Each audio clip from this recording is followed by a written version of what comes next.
Rumi and Spinoza, the path to inner peace. The modern world often pushes us to choose between our heart and our mind. But what if the path to inner peace requires both? Join us to discover how two profound thinkers, the mystic Rumi and the rationalist Benedict Spinoza, found a shared truth from opposite directions. One through love and surrender, the other through logic and understanding. This is the story of how their unified wisdom becomes a complete guide to overcoming modern anxiety and finding your true self.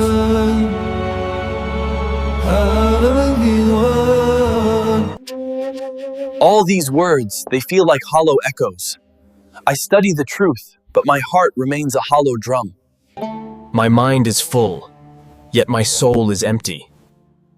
Why can't I feel the joy you speak of? Be patient, my son. The mind seeks, but the heart finds. Listen, do you hear it?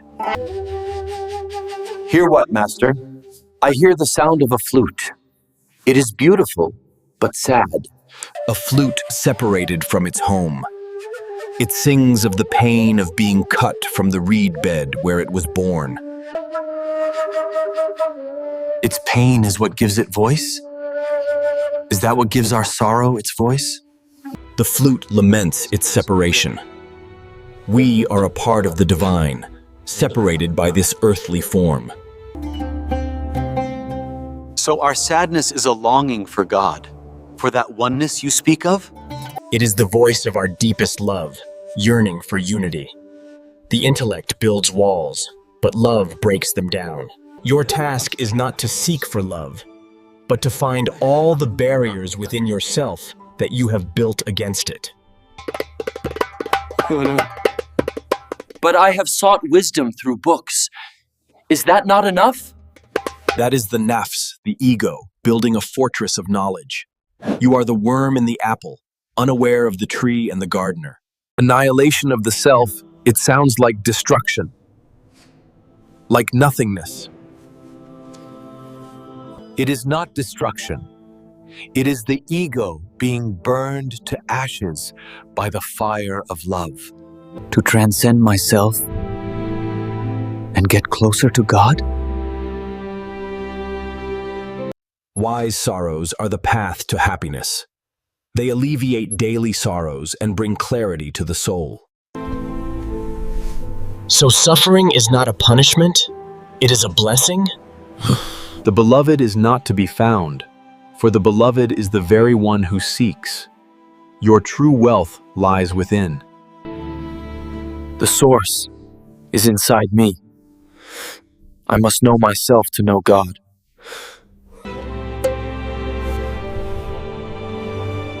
The wound is the place where the light enters. You were clever yesterday, so you wanted to change the world. Today, you are wise, so you are changing yourself. The lamp burns not to shed light, but for the love of the light.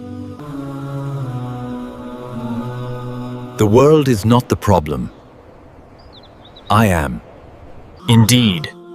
When a person purifies their heart of worldly impurities, they attain genuine tranquility. I am not seeking anymore. I am here. And in that silence, you will hear the beloved's song. Listen from the reed flute.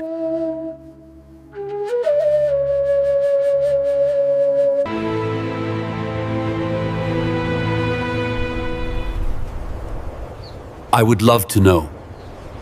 But I'm still quite frustrated.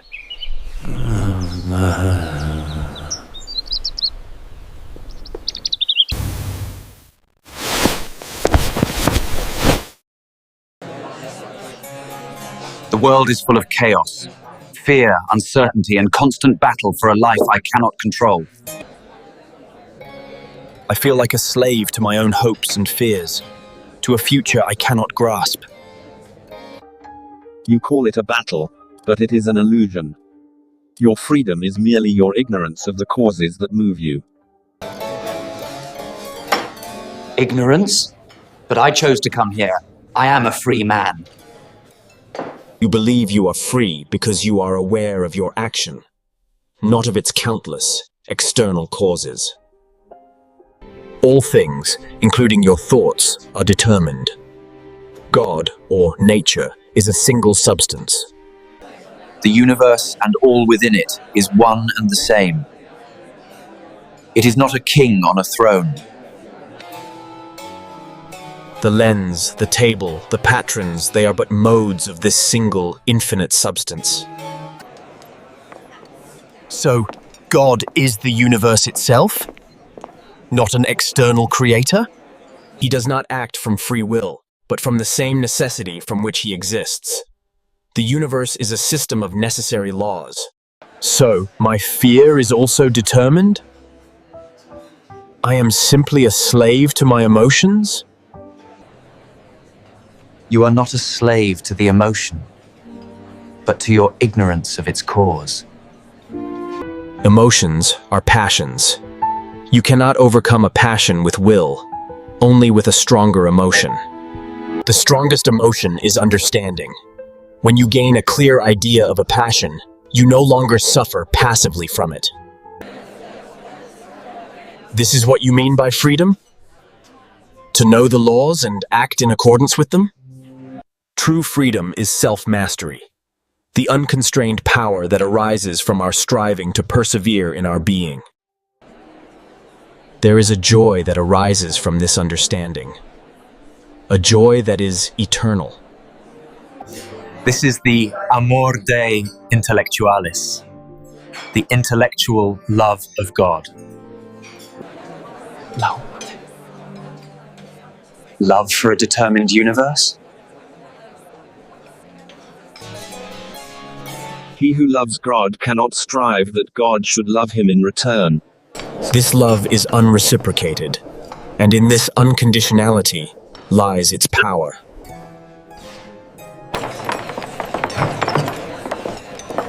It is not about a feeling, but a clarity.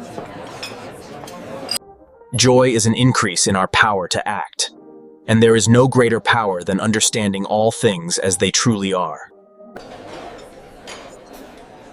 A mind made clear, and a joy that is eternal. We must proceed with logic and reason.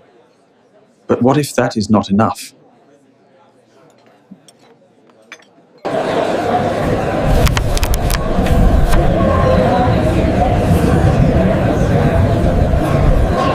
This joy is not born of a fleeting hope, but from the clear knowledge of God's eternal order. How can one hold on to such clarity in a world so full of noise? It is not a thing to be held, but a practice. A practice of understanding that all things are part of the same necessary chain. When you know the cause, you are no longer its slave. You are a free man, acting from a place of reason, not passion.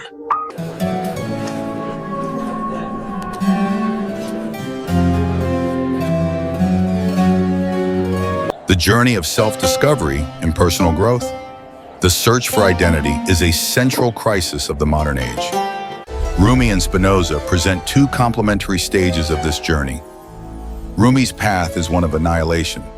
He calls for a journey inward, where we must dominate before we die by letting go of the false self-love, the ego or nafs, built on external validation and worldly desires. This act of spiritual deconstruction, or fanai, is not about becoming nothing but about making space for our true essential self to emerge. For Rumi, the wound is the place where the light enters, meaning that our most significant personal growth comes from embracing our pain and flaws as teachers. Spinoza provides the next step, affirming the self. His concept of Conatus is the striving to persevere in one's being, which he defines as acting in one's rational self-interest to become the best person one can be. This is not a selfish pursuit, but a virtuous one. A person who acts from a place of rational self-interest naturally becomes more valuable and cooperative to society. Spinoza's philosophy provides us with the tools to build a strong, authentic self on the foundation revealed by Rumi's annihilation process. This is the dialectical dance of letting go and becoming more. Rumi's wisdom is the first necessary step, to let go of the ego artso and its false attachments courageously. Spinoza's wisdom is the second, to use reason and understanding to consciously and joyfully build a life aligned with the truth of who we really are. The true power of these two philosophies lies in their ability to work in harmony. Rumi leads with the heart, embracing the transformative power of love and the courage of surrender. Spinoza leads with the mind, offering the serene joy that comes from rational understanding.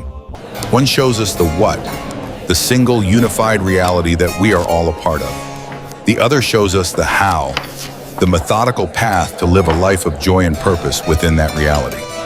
By integrating the emotional wisdom of Rumi with the rational clarity of Spinoza, we can face the modern world not as victims of fortune, but as masters of our inner world, living a life of lasting peace and profound purpose.